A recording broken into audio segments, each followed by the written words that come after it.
CM Pushkar Singh Dhami ने कोटद्वार को बड़ी सौगात दी है। कोटद्वार के मालम पुल का सीएम ने वर्चुअली उद्घाटन किया। 26 करोड़ की लागत से बना है मालम पुल। कोटद्वार और भावर को जोड़ता है ये मालम पुल और इसका उद्घाटन वर्चुअली सीएम ने किया।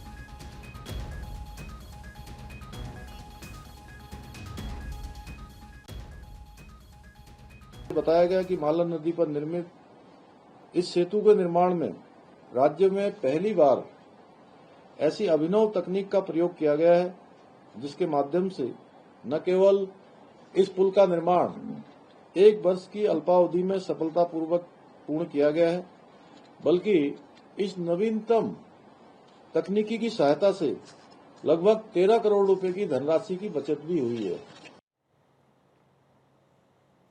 उत्तराखंड में चारों धाम के कपाट खुलने के बाद अभी तक 14 लाख से ज्यादा तीर्थयात्री दर्शन कर चुके हैं। गंगोत्री, यमुनोत्री, केदारनाथ धाम, बद्रीनाथ धाम और हेमकुंड साहिब के दर्शन के लिए तीर्थयात्रियों के रजिस्ट्रेशन लगातार जारी है। इन्फॉर्मेशन के मुताबिक अभी तक 33 लाख से ज्यादा श्रद्धालुओं ने तीर्थ यात्रा के लिए रजिस्ट्रेशन करवाए। पर्यटन मंत्री सतपाल महाराज ने कहा कि भारत और पाकिस्तान के बीच तनाव के दौरान तीर्थ यात्रियों की संख्या कम हुई थी, लेकिन अब एक बार फिर से लोग काफी तादाद में धाम पहुंच रहे हैं और इस साल कैलाश मानसरोवर यात्रा भी 30 जून से शुरू हो रही है। कोरोना काल के 5 साल बाद शुरू हो रहे इस तीर्थ यात्रा में 50-50 तीर्थ यात्रियों का दल यात्रा के लिए जाएगा और 250 लोग इसमें शामिल होने वाले हैं।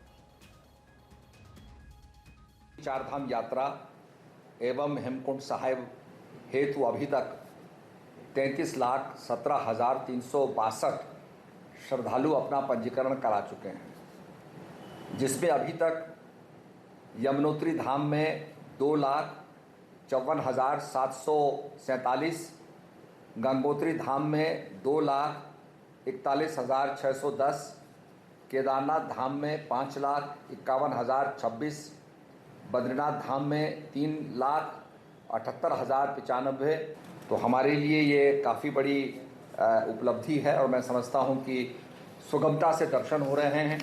अभी युद्ध के बादल जो है मंडरा रहे थे और उसके बाद जो अभी हमारा विराम लगा है युद्ध के ऊपर, आतंकवाद की लड़ाई में पूरा भारत एकजुट था और माननीय प्रधानमंत्री और सेना को सभी साथ दे रहे थे।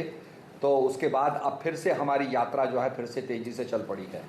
चारधाम यात्रा एवं हेमकुंड साहिब हेतु अभी तक 33,17,362 श्रद्धालु अपना उत्तराखंड के उधम सिंह नगर में बदलेगा मौसम विभाग ने अगले 48 घंटे के लिए अलर्ट जारी किया है। रुद्रपुर, काशीपुर समेत कई इलाकों में बारिश की संभावना है। तेज बारिश की चेतावनी को लेकर के अलर्ट मोड पर है प्रशासन।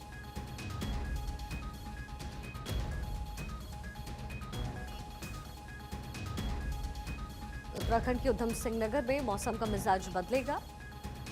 उधम सिंह नगर में मौसम बदलता अब नजर आना है। मौसम विभाग ने अगले 48 घंटे के लिए अलर्ट जारी कर दिया है।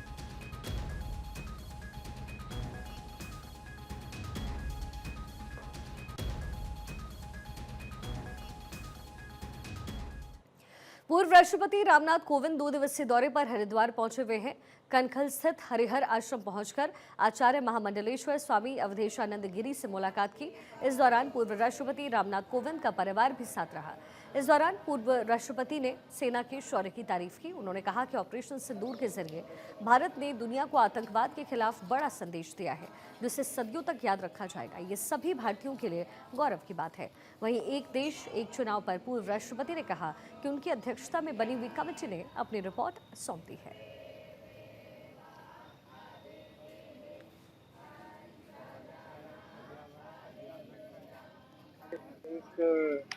यद्यपि देश के लिए गौरव की बात है, उसमें हम सब लोग भारतीय शामिल हैं और इसी नाते मैं इतनी ही बात कहूँगा कि एक ये जो हमने इस हमारे देश की सेनाओं का जो पराक्रम और शौर्य का ये प्रतीक है और मुझे लगता है हमने विश्व में एक बहुत बड़ा संदेश दिया है और आतंकवाद के खिलाफ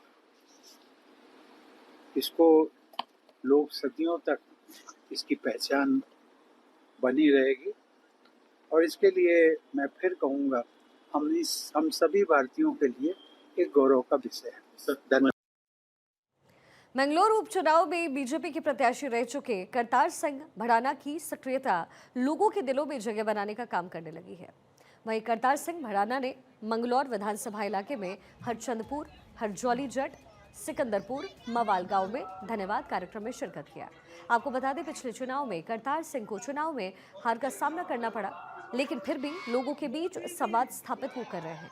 इसके साथ ही उन्होंने ऑपरेशन सिंदूर को लेकर भारतीय सेना के सम्मान में तिरंगा यात्रा भी की है। के दौरा हम 8 तारीख को तिरंगा यात्रा निकालना चाह रहे थे, लेकिन तिरंगा यात्रा जो है ना पहली तक ही निकाली जा सकती है। तो उसके बाद हमने 8 तारीख का लोगों को टाइम दे रखा है। तो 8 तारीख को मुख्यमंत्री जी धामी जी को बुलवाएंगे और इस हलके का विकास करवाएं। जिन गाँव में मैं जा रहा हूँ, मैं तो एक गांव में जो ना बोले तो 15 पर मेरे 25 लग गए। बाकी जिस गांव में भी जो बोल रहा हूँ पहले ख़त्म करके आगे बोलूँगा। जब तक पिछले काम ना हो जाएंगे आगे नहीं बोलूँगा।